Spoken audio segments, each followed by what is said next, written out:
এখন বলা হয় যে ফার্মের মুরগি, তাহলে আমি মা মুরগি। কেন আমাদের সন্তানরা ভিজা থাকবে? কোন দেশে আছে এইগুলা?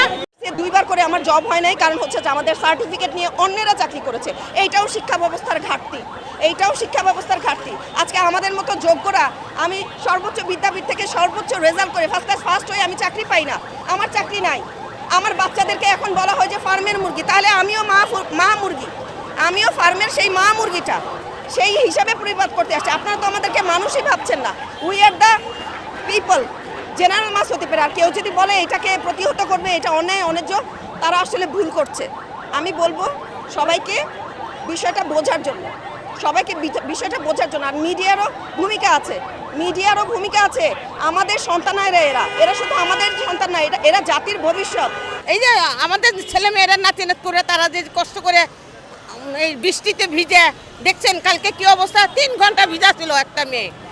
কেন আমাদের সন্তানরা ভিজা থাকবে? এটা কি সরকারের সম্ভব না? সরকার দেখবে না?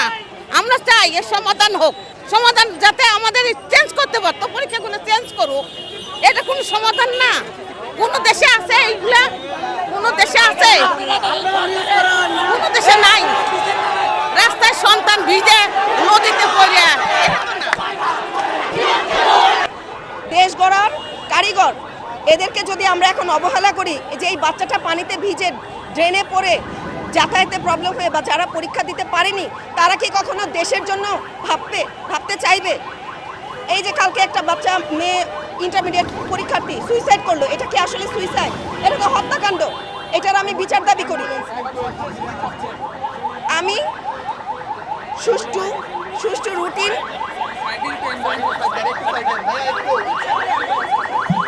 ইচ্ছা করে অ্যাম্বুলেন্স পাঠাচ্ছে, এইগুলা কইরে দেখে বুড়া হয়ে গেছি। ব্যাস এনাফ।